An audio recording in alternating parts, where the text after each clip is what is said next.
difficulties. Yes. And welcome back to another episode of TWiP Weddings. Once again, my name is Bruce Clark, and I am joined again today by just Mr. Robert Evans. No Brian today. Just you and me. Brian. No Brian today. I think he's speaking this week, so he's at a conference. It's just you and I today, and we're gonna have a little fireside chat today with Robert. We're gonna sit down and I'm curious to chat with you today, kind of about your decision to make the move to Sony cameras. You made the leap a couple of years ago, and you're gonna share sort of some of your top reasons why you think the Sony cameras are a great choice for wedding photographers. Yeah. But before we get into the show, we just want to remind you how you can participate in the show. We've got several ways to interact with us. First, you can visit the website at thisweekinphoto.com/weddings. There you'll find the show notes for each episode, which contain links to everything we mention on the show, including our picks of the week. You can also leave your comments and feedback for us in the comments section. If you have a question or a suggestion for a topic that we might cover in a future episode, you can also email us. Our email address is twipwed@thisweekinphoto.com. Or if you prefer using social media, just add the hashtag TWIPWed to your post, and we'll periodically check for those as well. And if you want to follow us, probably the best place to follow us is if you go over, we've got a Facebook group. So it's facebook.com/groups/TWIPWed.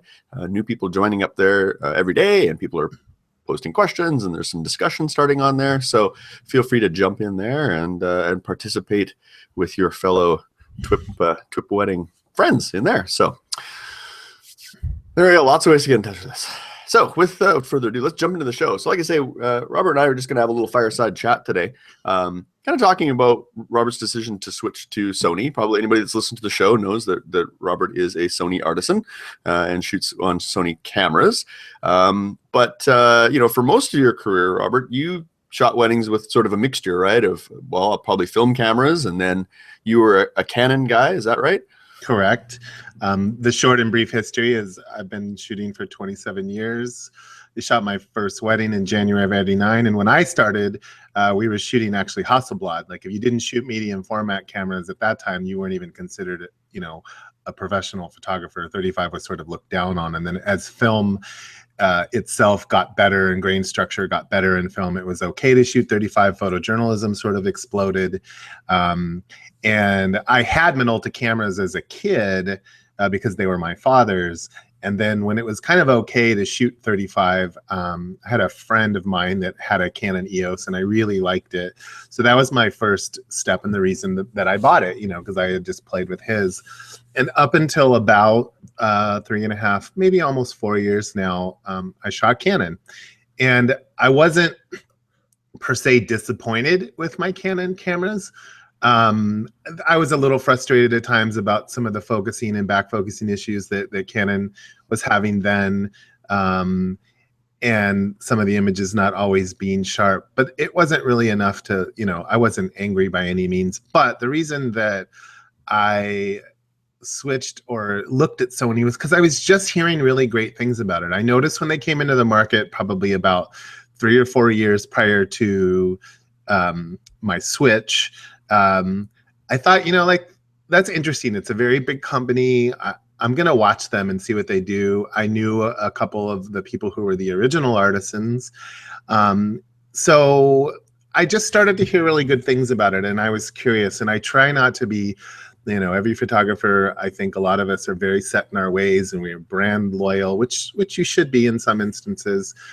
We do it how we do it, and that's how we do it. And I get old and curmudgeon-y, right? Right, and I try to be open-minded about stuff like that. And switching camera brands is a big thing to do if you're gonna anything. But I reached out to Sony actually through Gary Fong, and I are really good friends, and he was doing, he told them, hey, Robert's interested in shooting your cameras. So someone contacted me and they said, well, what would you like? And so, I gave them a few lenses, and they sent me an A77, which was the first camera that I shot, and about 4 or 5 lenses. And when I first got it, it is a little differently. Ergonomically, it's different. Probably like most photographers, I'm not a manual reader. I'm more of a let me just figure it out type of person. Yep. And so I sat on my couch the night that I received it, and I just went through the menu and sort of looked at all the different settings in the menu and like what it did, and sort of got familiar with it. And the first thing you'll notice when you pick up a Sony is that it had, which was at least different from my Canon, is that it has what they call OLED, an OLED viewfinder, which is more sort of like live view, but it takes a sec to get used to, but once you get used to it, it's the most amazing. It's like one of the most amazing features on the camera, because not only can you adjust your exposure, aperture, shutter speed, and visually in the viewfinder watch it change to the correct exposure. Whereas before with my Canon, if I were going to shoot on manual, I'd shoot it, take a picture, look at the back, shoot it, take a picture, adjust, look at the back. This one, you can just adjust it on the fly.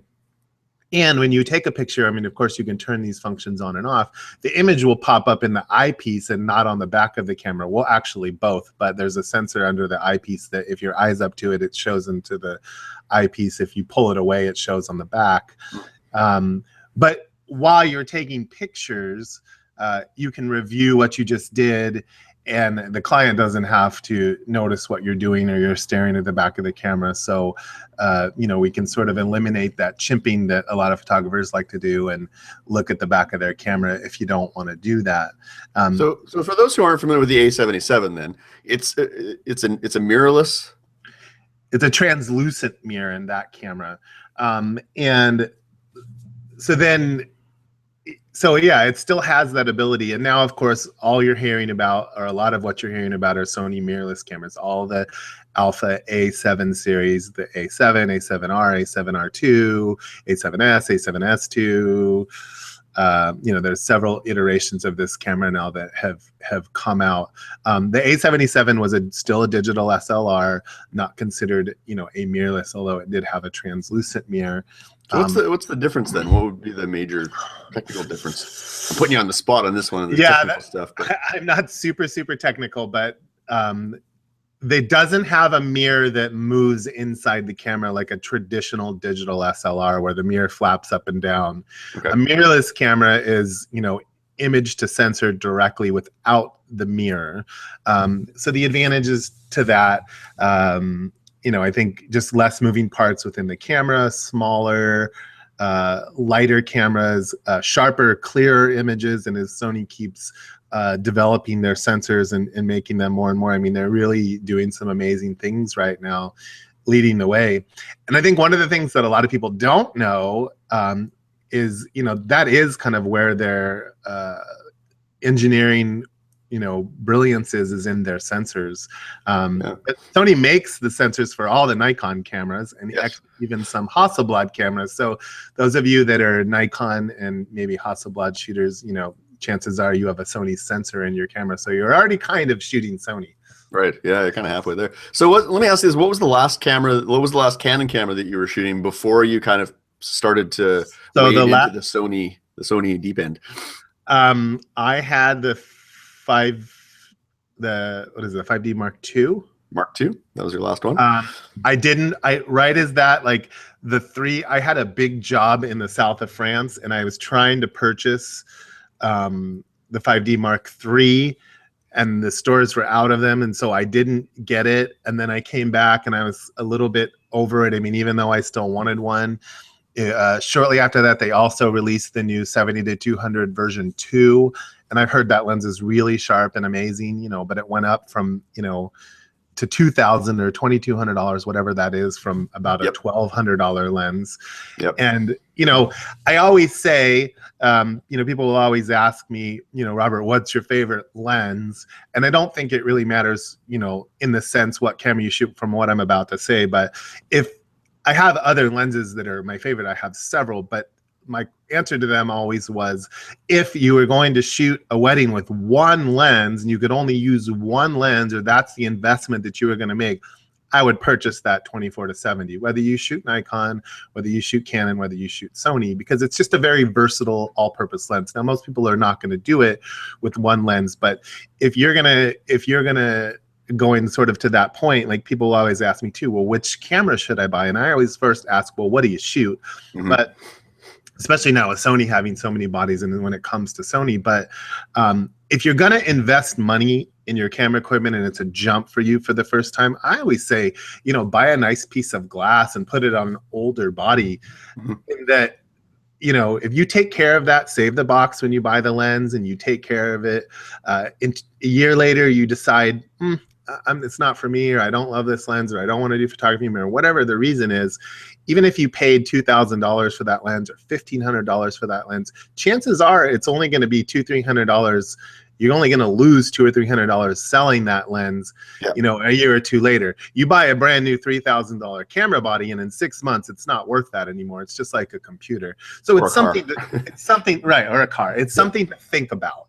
So if you're exploring, getting, you know, different cameras, different bodies, I know that's the biggest obstacle for most people, is like, well, I have all this glass, and how can I switch to Sony, or how can I switch to Nikon, or whatever you're switching to? But that's kind of the commitment. And the nice things with this E-series now is that, you know, there's companies like Metabones that sells adapters so that you could still, let's say like me, you went from Canon to Sony, you can buy this Metabones adapter, all your autofocusing, all your, you know, sensors, lighting, everything works if you buy the right adapter, and you can still use your Canon lenses, and then you could slowly work your way over it if you like that. Kind of transition over and then start buying your Sony glass, your Zeiss glass, or specifically made for those.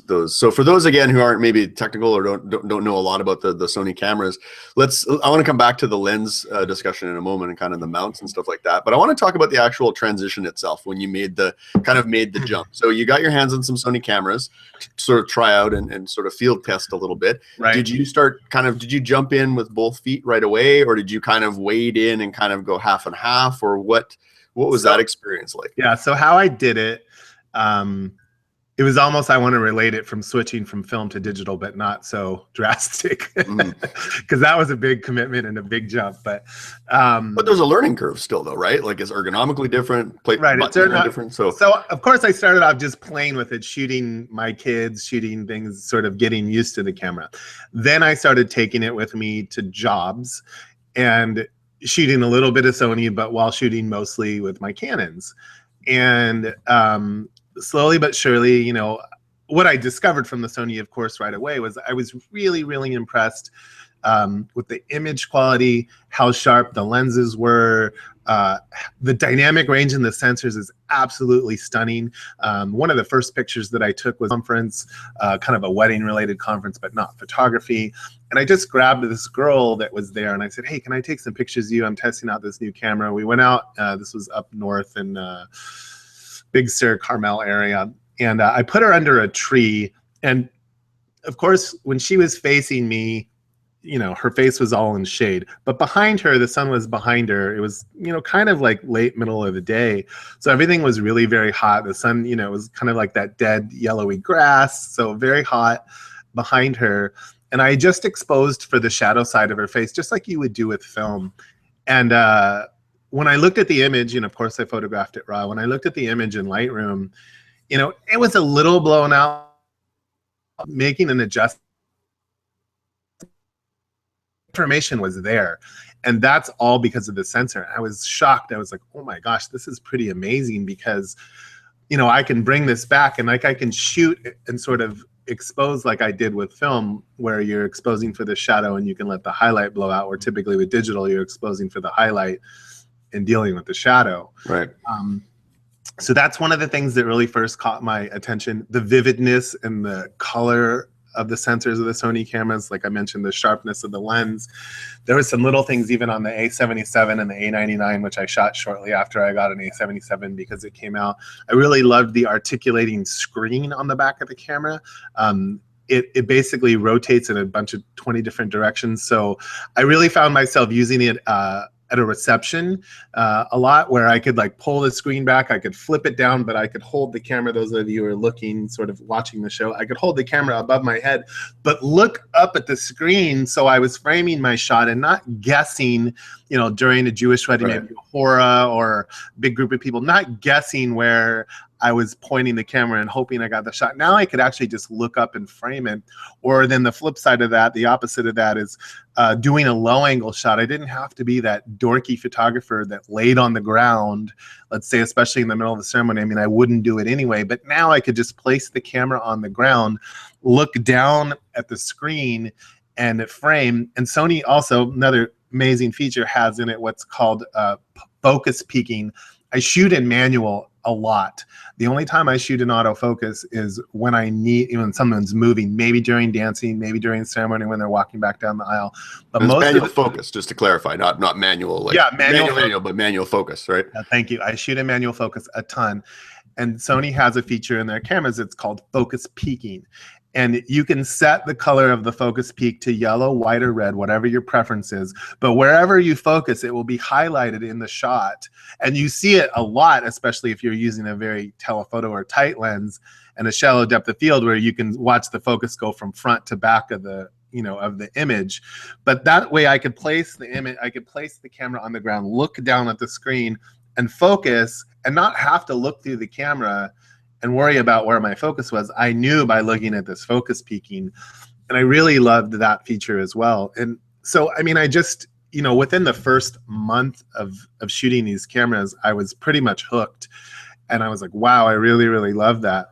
The cameras, the A99 came out shortly after that, and they sent me one about 2 weeks before it came out. And I got to shoot it after shooting their cameras for about, I don't know, like a month or 2 months. I think I got my first Sony around the end of August, and middle of September, they said, hey, do you want to come to New York next month and speak at Photo Plus? And I kind of laughed, because I was like, well, I've only been shooting your cameras 2 months. Like, what do you want? What do you want me to talk about? But, of course I figured it out, and I jumped on the opportunity because I sort of did, love the camera so much, and I said I'd love to represent this camera and be an artisan, and I made that known. I told them, hey, I would love to work with you guys. I would love to be an artisan, and but basically I worked and did what I call my Sony internship for a little over a year, and kept hoping that that's what was going to happen, and being it known, and one day out of the blue, without any talking points or anything, I literally received in my email a contract from Sony, their 2-year contracts, inviting me to be an artisan, and nobody said anything. I mean, I sort of did have all the artisans have a handler, if you will, or a point of contact person who works with us, and she didn't even say anything to me. She just emailed me the contract, and I was super excited, and I really, so I started off sort of as a curiosity and really developed a love for it. And after about, I would say, 2 months, actually the very first job that I shot, I still had the 77, but the very first job that I did not bring my Canons with me, and I said, screw it, I'm gonna throw caution to the wind and shoot all Sony today, was a celebrity job. It wasn't a wedding. I was doing a birthday party for Jim Carrey. And it was his house in Malibu. And I was like, I'm just going to shoot the Sony today. I don't care. And so it wasn't, huge. It wasn't a wedding, but it was still, a celebrity. It was super important. But I mean, I trusted it that much. I was comfortable with that much. I was just convinced. And from that moment on, I never shot my Canons again. And they sat for well over a year before I sold everything and, sort of used that money to purchase a little bit more Sony stuff. Yeah, so that was gonna be my next question. Kind of, yeah, what with the gear and making that transition from Canon to Sony, what were some of the biggest challenges you found in terms of, like, were you able to configure? Like, I know Gary has a video series that he shows you how you can set up these different cameras to mimic or be the same as what you're familiar with. Right. Did you find there was a steep learning curve, or was it fairly seamless in terms of modifying the controls and things so that it felt familiar? Because that's one of the biggest, I would think, one of the biggest challenges is a lot of this stuff becomes very muscle memory, right? We become very tuned into where everything is on our camera, and to the point where hopefully we don't have to think about it. We can just do it even in the dark, or and be able to do it really quick. That to me, I think would be a big fear of mine moving to another system, is having to relearn all that and get that muscle memory back. It was really pretty easy. Other than, like I said, I spent the night on the couch when I first got it that night and like looking at the ergonomics of the camera. Yeah, the buttons are in a few different places, but you very quickly, you know, using and doing is learning, and you very quickly get used to where that stuff is. Of course, the menus are extensive, as in most digital cameras. So, you know, you sort of have to spend a little time getting to know those and learning where the different things are and what all those menu functions do.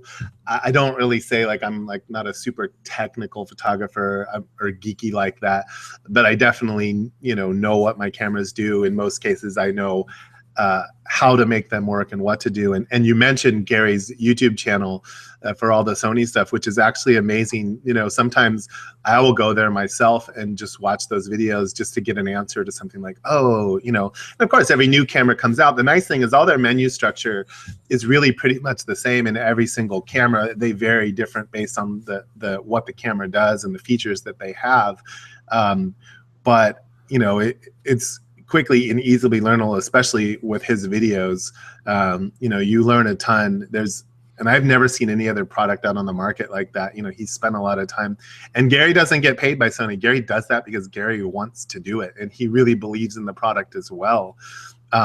He can't, you know, because if people that don't know who Gary Fong is, he makes the what do you call it? The I want to call it the Fong Dong, but the that's what it was. His diffuser is on his Gary Fong. His diffusers and a lot of other products, and so he's pretty well known in the industry. But he can't, you know, commit to one camera brand just because, you know, kind of hurts his brand. So, but he can like what he likes and recognize a good product, and so that's kind of like what he does. The other thing that I love, like one of my other favorite features about the Sony cameras is the in-camera Wi-Fi. So all their cameras have in-camera Wi-Fi. The A99 did not, and the A77 did not, but all their cameras going forward have Wi-Fi in the camera, and it's really great. Or NFC technology. So if you're an Android user, you just tap the camera to your phone and it transfers the image. If you're not an Apple user, iPhone user like myself, you basically just connect to the camera's Wi-Fi like you would any other Wi-Fi. You put in the password once. So I have, you know, my phone knows, you know, 7 of my different cameras' Wi-Fis. You know, so no matter what camera I have, once I do it once, the phone knows it. And I push transfer on the back of the camera, send this image, it sends it to my phone, and then I'll send it up to Instagram, Facebook.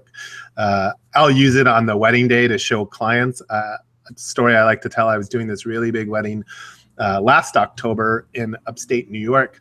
And it was with a real big wedding planner, probably one of the top, you know, 5 wedding planners in the country, in my opinion. And, you know, they had it was a multi-million-dollar wedding. It was at the same property that Chelsea Clinton got married at. And this was the second wedding to ever be there. And so multi-million-dollar wedding, multiple days. And, you know, he had somebody there shooting detail and decor. And probably most photographers, you can relate. We don't like that. We want to shoot the detail and decor. Sure. And we want to, you know, give the images to the planner and get the referral and make a new contact, etc. So you know, in a job like that, you know, I was getting paid well, of course, and you know, I can't really do much about it. But I walked around with a wide lens, a 20mm 2.8 on my A6000, which is only like a $550 Sony camera, and handheld, you know, and shot all these amazing room shots with the camera at the time.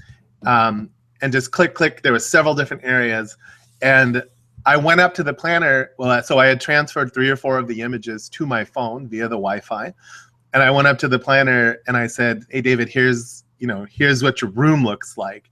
And he was like, he's like, oh my gosh, how did you shot that with your phone? And I was like, no, I sent it from my camera to my phone. He's like, those are so amazing. He's like, text those to me right now. And so I texted him 3 or 4 images, and he put them out on his social media, tagged me in them, and right away I got the credit for it. So yeah, I didn't, you know, shoot his room shot. I mean, of course, we shot our own room shots. Sure. Yep. You know, I had a crew there, but I got the immediate benefit of him being excited about it and sending it right out. Yeah, that's great, because we're always up against that battle nowadays, right? With smartphones and everything else, right? With guests at the wedding and everything like that. you know, we're under immense pressure now to get these. People want their images like yesterday, right? And, Right. You know, and we talked about a story where the photographer in Australia, where he delivered their album at the Right. at the reception. So there's this increased pressure on us as wedding photographers that to beat everybody else to the punch, right? So that's a great example of a feature that allows us to kind of get ahead of the crowd, but not just take a shot with just our iPhone or our Android phone or whatever, right? We're going to get an actual, well composed, good quality shot from an actual camera. Well, and you can still, the great thing is you can shoot raw images, but it doesn't obviously send a big raw file to your phone. You can, it just sends a JPEG, but the quality is amazing. And again, you can put that out on social media. You could text it to the cake person, the flower person, the location, whatever. You can score some serious points. Yeah, that's great. Yeah, I wish more of the Canons had that. I think it'll come, but they seem to be slow to reacting to that stuff for whatever reason. Even in the whole mirrorless space, just Canon is just so far behind, and Nikon as well. They're still I don't know if they're just afraid, they don't want to cannibalize all of their existing. I have an opinion on that. I mean, just my own kind of thinking about it. If you think, and I'm not trying to knock either company, they make both great products, but I just think Sony makes a better product right now. But Canon is a lens company. If you think about that, all the lenses that they have out, and so for them to make a mirrorless camera, they would have to develop lenses that went to that mirrorless camera and kind of shoot themselves in the foot a little bit. If they did that. Sony did it early on, so I don't think it made a huge difference. They had lenses for their A series cameras, but they developed a whole new line of lenses. And if anything, they're still catching up on the lens game for their A series cameras. But there's some amazing lenses out there right now, and they're just coming out with more and more. We always record this show, early, so you guys will hear this, I don't know, the delay, like a month or so behind, but by then I think you might hear some new lens announcements from Sony. I mean, again, the rumor mills are, there's something coming, but we don't know what. So I'm excited to kind of see. The other thing too that really sort of, and this might sound a little silly to most of you, but I mentioned that I started off shooting Hasselblad, and Hasselblad has all Zeiss lenses. So when I saw Zeiss made a lot of the lenses, or in conjunction with Sony, Sony makes some of their lenses, Zeiss makes lenses with them, I was really it was nostalgic for me in that, I was like, oh my gosh, there's Zeiss lenses. And I knew, and again, if that were my frustration with Canon, it was the lenses. So I was super, super excited to, be able to go back and shoot Zeiss lenses again. Yeah. So let me ask you about perception. This is a perception question. I mean, we know different, right? As photographers, we know different. I think if you talk to most photographers, a camera is a camera is a camera. To the general public, though, if you walk into a room with a couple of big SLRs and a couple of lenses versus, say, walking in with an A6000 with a small lens on it, are you concerned at all, or have you ever just thought not even crossed your mind in terms of, will you be perceived as not being the professional photographer because you're not walking in with these giant beastie cameras? Right. Or do you think that's old thinking, and that people are over that and they understand now? I think there might be a little bit of it left, but I think, in today's people, accept it now with all the mirrorless that Sony's put out and the buzz that Sony has in the industry right now. You walk in with a Sony camera and people are going to be okay with it. And I think ultimately for those of you, I've heard a few females mention this to me, saying that, I already have to sort of overcome the fact that I'm female, so I have to walk in with a big camera, and that's no slight on them, but they've said it to me, like, I need to have a big camera to look like I know what I'm doing. But that's not the case. I mean, I think if you're confident, and especially if you're confident in your camera that's in your hand, and the quality that you're going to give your clients, you do your thing and you just hold your head high and shoot your cameras and be proud. And I mean, I personally think that's one of the, again, highlights of these new mirrorless cameras, is that they're smaller and lighter. And even me as a guy, I love it. Like, by the end of the day, I mean, we all know carrying around a digital SLR with a 70-200, how heavy that is, whether it's Nikon, Canon, even my Sony, my A99s, I mean, it's all the same size. You carrying that around an A series camera, A77 II, A7S II, A7R II, the current bodies with the 70-200, it's a super light lens, and still gets the same quality, kind of combined with the 70-200 for the Sony E mount is an f4, but people say, oh, f4, well, 2.8, I want 2.8, I want fast. It doesn't matter with the high ISOs that these cameras have now. The A7S II, the A7S, f4 doesn't really matter. You can shoot it in super low light. It's such an amazing lens. As a matter of fact, like, I love one of my favorite camera lens combinations, honestly, is the A6000 with a 70-200 on it, f4, to shoot sports and action. I have kids. They all play sports, and it sort of started off, shooting it that way. But the A6000, I think I mentioned it before, it's about a $550 body. The 70-200 G series E mount for the Sony is about $1,400, I think. Mm-hmm. So for $2,000, give or take with a little tax, you can have an amazing camera combination. And I will allude to that might be my pick of the week this week. Mm-hmm, perhaps. But for a $550 body, it's a great way for you to jump into Sony, experience what they are. Now, that's not a full frame, the A6000, but still, I've shot that lens combination, the A6000, 70-200, baseball, hockey, soccer, swimming, all my kids' sports. But then professionally, and this will sort of allude back to your question, I took the A6000, just that camera and just that lens, on the sidelines at an NFL game. I have friends in high places, so I got on the field and I shot that lens. I got some of the most amazing photos because, first of all, it's 11 frames a second, and the autofocusing in the A6000 is the fastest, I think, out of almost any Sony camera. Mm-hmm. It's absolutely, you can shoot 11 frames a second and you won't miss a thing. You'll get shots that you never thought you would get. And now I'm on the sidelines with these, NFL photographers and people that do this all the time, and you should have seen the looks that I was getting. So they were probably out there with their like big Canons and big Nikon, their 400 mil lenses, and I could see the looks that I was getting. But after a while, a couple of them came up to me and asked, of course, what are you shooting? What is that?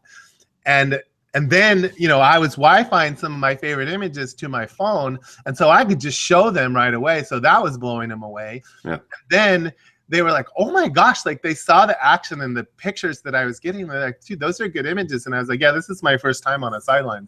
And they were really, shocked. I shot it at, scared. I shot it at Red Bull Crashed Ice this last winter. Again, worked well. And, I was shooting about, I think, 16 to 2500 ISO at 500 at f4. And stopping all the action, catching some amazing. I've shot it indoor at rodeos, so inside an arena with just arena lighting. I sort of focused on, again, just kind of on the fun action stuff. I shot the guys falling off the bulls and the horses as opposed to them riding them. Of course, I shot a little bit of that, but the camera just impresses me. I'm super excited for whatever the next iteration of that camera is. I mean, I've been waiting. I think it's due out soon. So I'm kind of excited to see what they come up with the next version of that camera. But it's quite an amazing little camera for the price. Yeah, I've heard nothing but good things about it. I know a few people that have picked up that camera. Even if they shoot Canon or Nikon or whatever, sometimes I've heard them just picking that up as their travel camera. It ends up being kind of their compact, their travel camera, right? Yeah. So let me ask you this: if you had to run down and say the top 5 features of Sony cameras, as far as for a wedding, keeping in mind for a wedding photographer, what would you say the top 5 features would be? The OLED viewfinder. Okay. Focusing and adjusting, well, not just focusing, but I mean really adjusting your exposure on the fly and reviewing images. The focus peaking, the lightweight of the camera, how light it is, you carry that around all day. The weight of the camera, how much lighter it is. And probably important if you shoot any destination weddings or you do any travel, right? That's Yeah. probably a huge plus. Is that now, you know, the airlines are getting tighter on their restrictions on what you can carry on and all the rest of it, right? So you can probably reduce the size of your kit bag by quite a bit by going to these smaller. And you're talking to someone that travels a lot with their cameras, and it definitely it's lightened my load. I really enjoy it. It's a little more pleasurable walking through the airport right now. Of course, the sensor and the 11 or 12 stops, I forget what it is, of dynamic range that these sensors have, and they just keep getting better. Have I reached 5 yet? I think you reached 5. There's a feature that I saw demonstrated, and I think it was at WPPI. I think you were speaking in a booth with Mike Cologne. And he was showing off the silent? Oh, the silent shutter, yeah. Silent shutter. So now that feature right now, again, is on the A7S, definitely the A7S2. It might be on the A7R too. I'm not 100% positive on that. But the silent shutter, it's actually kind of really creepy shooting it because the camera does not make a sound. You put it on silent shutter. The reason it can't be on all the cameras, it's due to the limitations of the sensor. So certain sensors are able to do that now. But it's really like, so in a ceremony, if you need that camera during a ceremony and you have to be absolutely quiet, or you want to maybe go where you're not supposed to go, I'm not condoning that. Don't want to attract attention. Yeah. But nobody's going to know that you're there maybe, or they won't hear the camera at least. And I'll also use it. I've used it during toasts when the room's like really quiet. I mean, the nice thing about the Sony cameras is, first of all, the shutters are quiet anyway. So that's a really great. I just use them for the 2nd year in a row. I shoot Google Zeitgeist every year, which is sort of Google's version of TED. And it's a conference and they have speakers. And so while the speakers are talking, and I was especially told by, obviously my contacts at Google, that a lot of the Google execs, including Larry Page and some of them, they don't like to hear the cameras going off. So that was sort of what I was told. And I shot the A6000 with the 780-200 for both Zeitgeist for my speaker shots because it's quiet. It's fast, catching a speaker. I put it on kind of a medium shutter to catch them. So that works out great. Another tip I kind of wanted to give earlier, also, like, I talked about shooting the A6000 and shooting sports 11 frames a second. One thing that I realized and that I learned from doing that, because I'm not that type of a shooter when I shoot weddings. I don't shoot a high shutter, high frame rate. I'm a very observe and shoot. I don't ever put it on, a fast function to go and catch. Yeah, you pick your spots.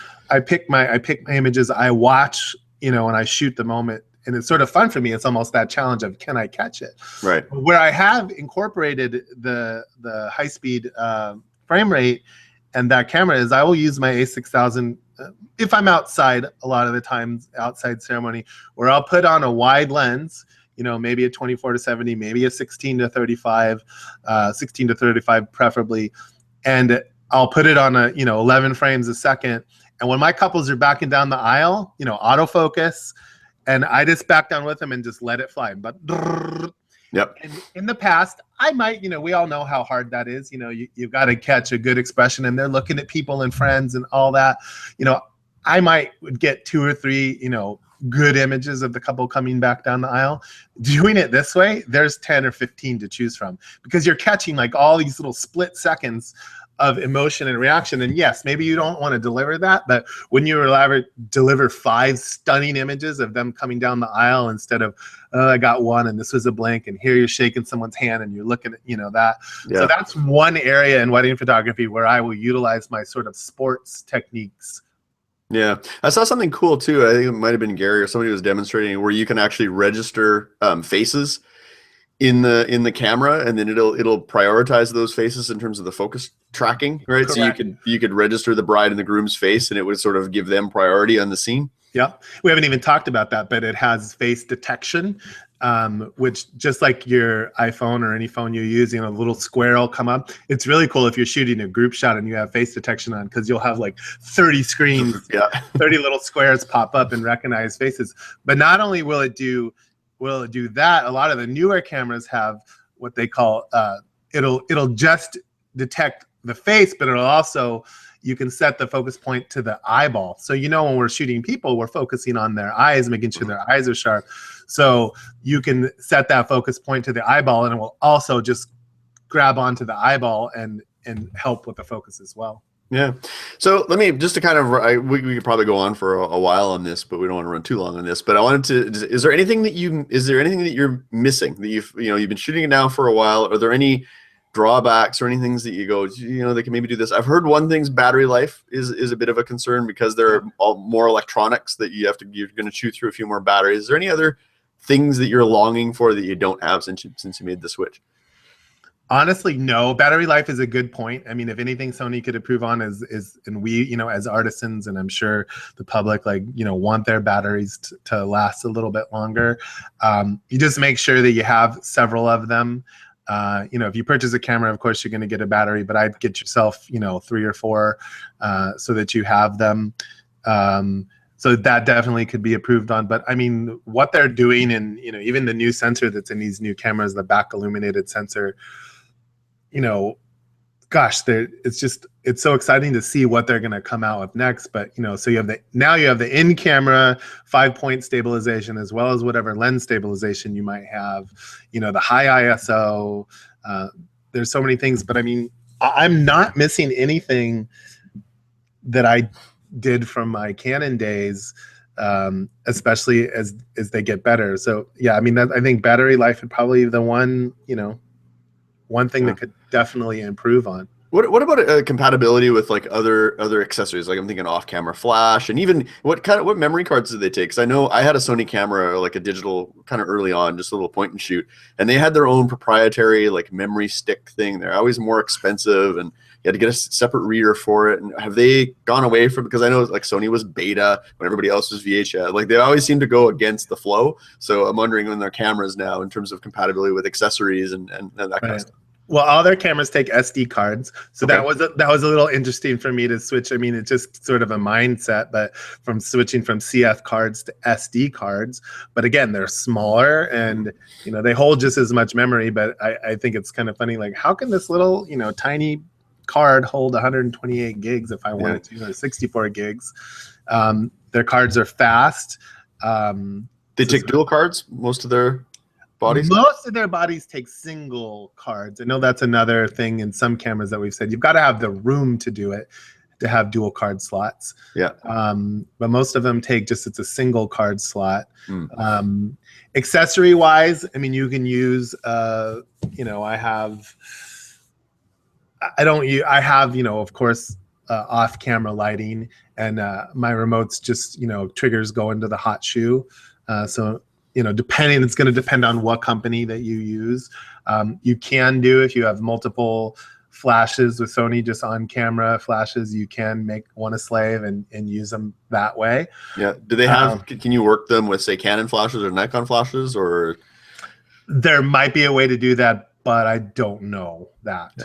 I don't have that. I would say no, but maybe there's some company that makes a third party device to make that work. Because you don't hear a lot of talk. You hear a lot about the Nikon creative lighting system, and even Canon now with their newer flashes and things like that. You don't hear as much on the Sony side, so I was just curious about that, because I like to use a lot of off-camera flash and whatnot. So yeah, even for the new, I've purchased smaller flashes for my E-mount bodies. Not this. I couldn't use the same flashes I had for my A-mount bodies, which were big, bulky flashes, just like the Canon or the Nikon.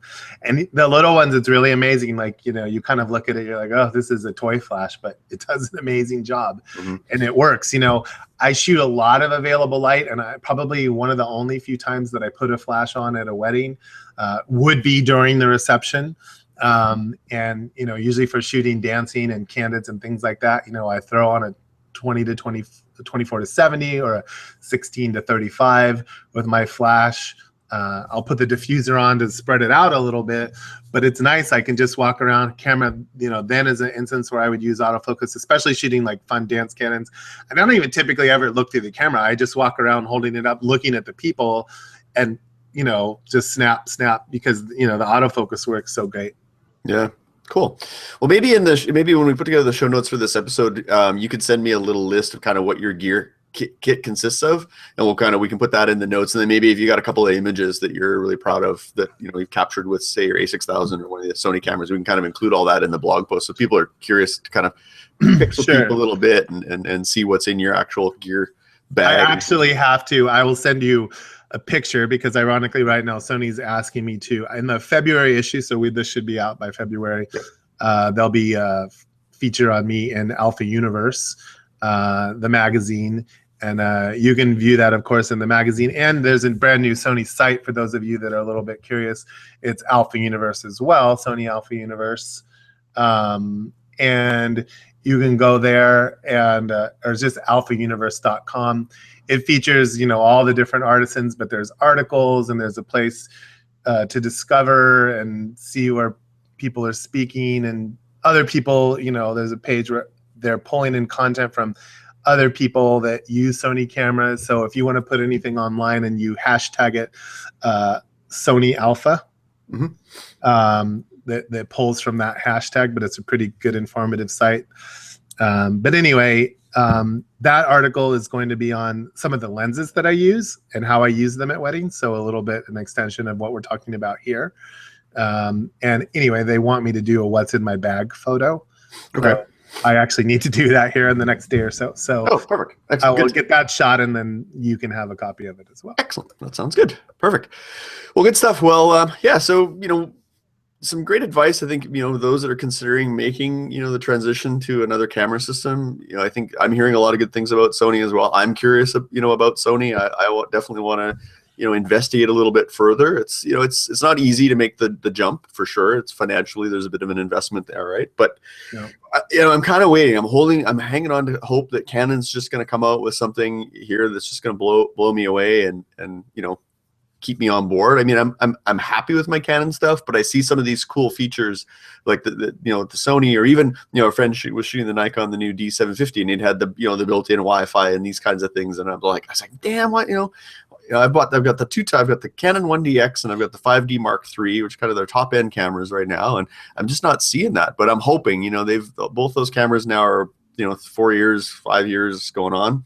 So they're due for replacement. So I'm hoping that we're going to see something soon that will, keep me on board. Again, I'm pretty invested in glass, like you say. So that's a bit of a, a tough one to move from, but we'll see.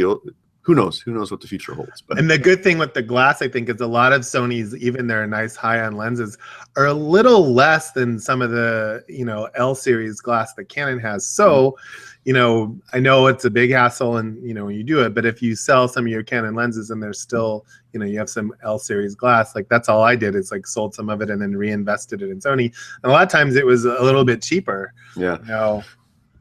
Yeah, for sure. And the weight thing for me is another big one, right? Like I'm looking to minimize and downsize. I'm not getting younger. None of us get younger as the days go by. If you figured out how to do that, please send me a note and let me know how. But it's lugging around all that gear, and it's I feel it after a few hours. So definitely any ways that I can minimize, I'm looking for that. So awesome, good stuff. Well, let's move on.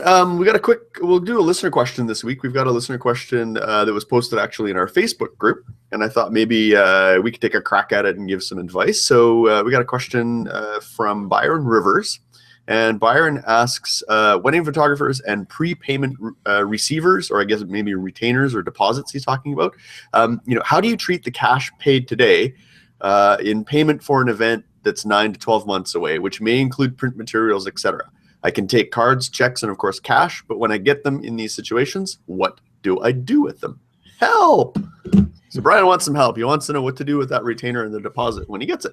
Robert, what would you advise to Byron? Well, the one thing you have to, I think about with a retainer, of course, is cash flow. So you can consider that when you are taking a retainer. You have to, I think, consider the worst. What if that person cancels on you? So you need to evaluate that, and even like what your cancellation policies are. We don't have to get into that because I know we've talked about that on previous shows. But let's say you book a $5,000 package and you're like, well, should I take half now or half later? I mean, that's a good way to look at it. $2,500 now and that's, I take a retainer, and then 2 weeks prior to my event, some people do a month, they get the balance. Yeah, we do the same. Right. So you have to look at, what your policies are. My mindset, and my packages are of course a little bit higher, but I take, like maybe a third as the deposit, because a lot of more of my expenses are going to come, I think, closer to the wedding. You might want to obviously consider too. I mean, you can always you don't have to have a set policy on what, so we all are obviously a little bit slower in the winter, but that's a lot of times when our booking season is. So maybe in the winter, you need a little more cash flow. You move your $2,000 deposit up to $3,000, and, you get maybe $500 more per person.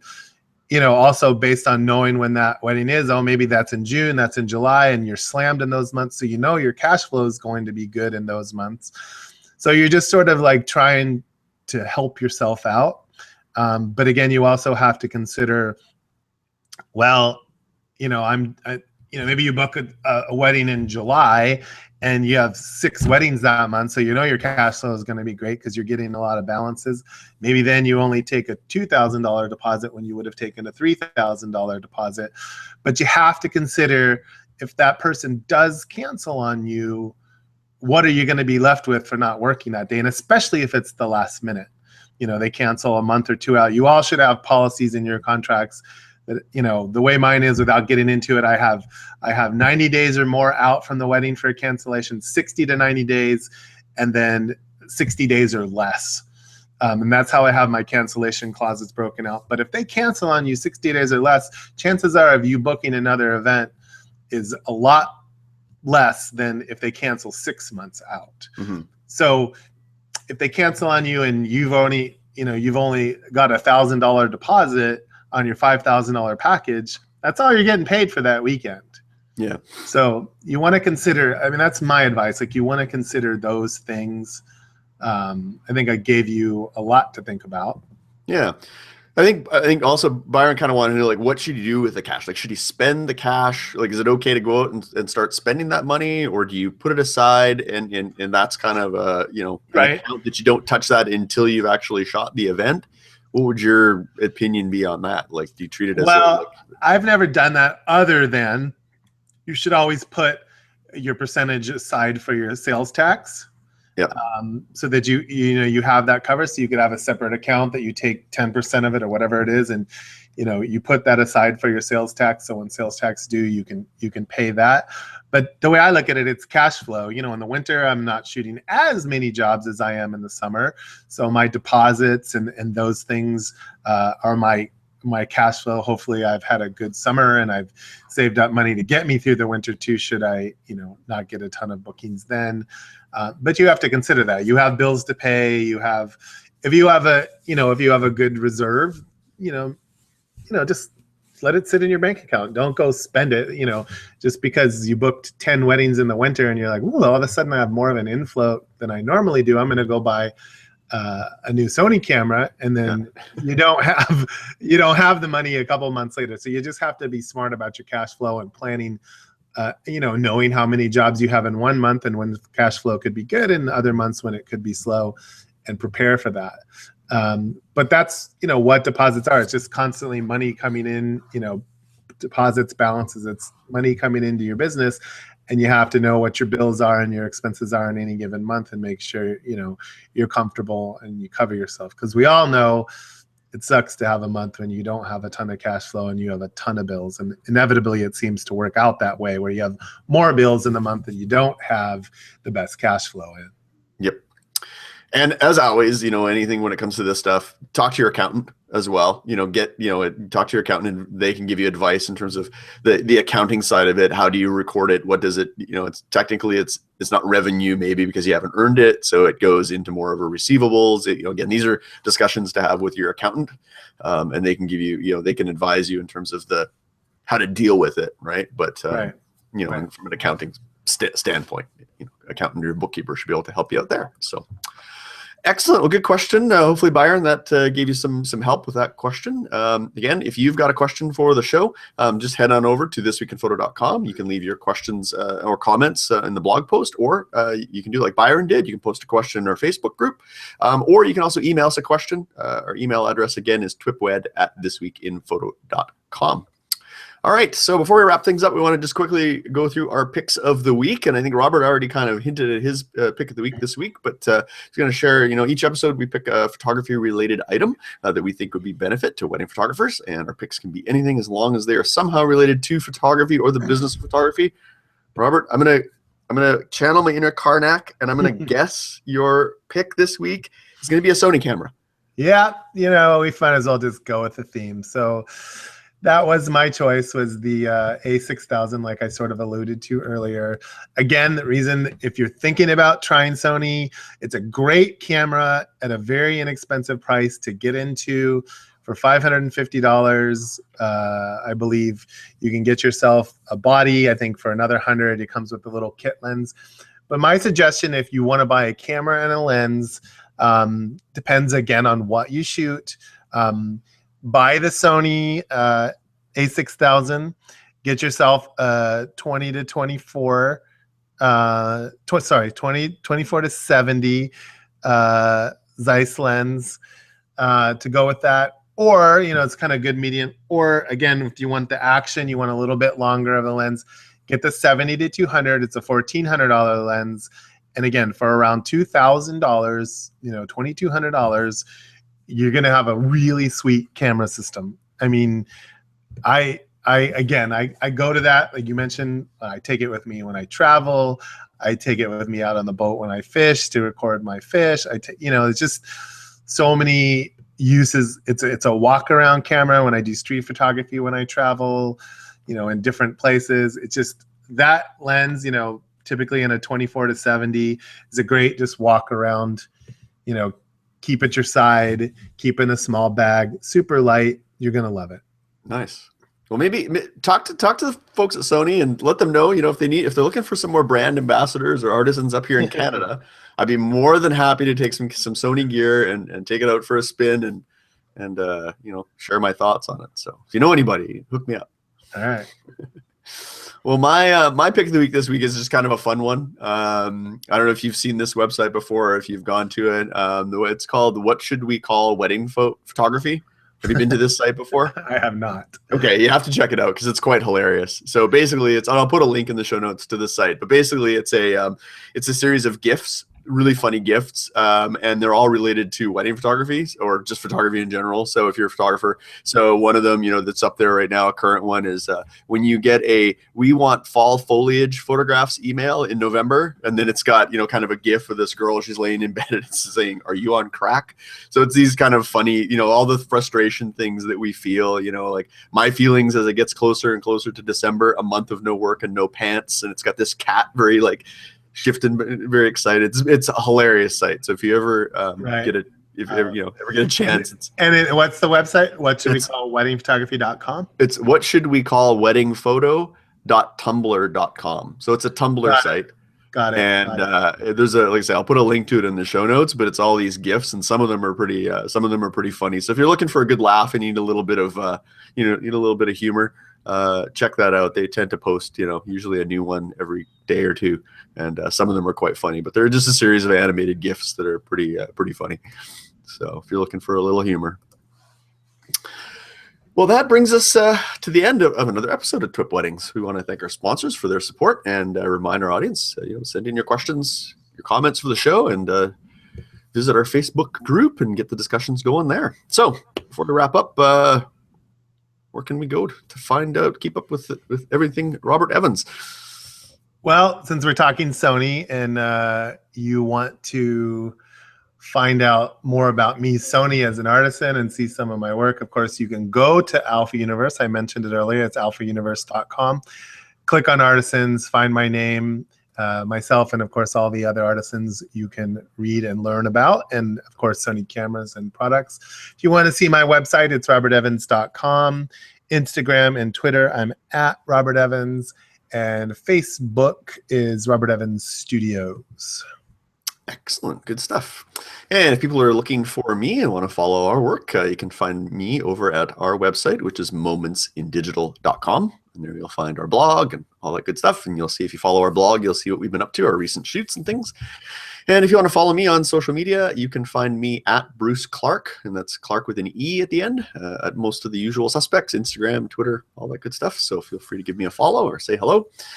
And with that, it brings us to the end of another episode of TWiP Weddings. Be sure to visit our website at thisweekinphoto.com for this show and other great shows on the TWiP network. And thanks again for listening to TWiP Weddings, raising the bar one wedding at a time.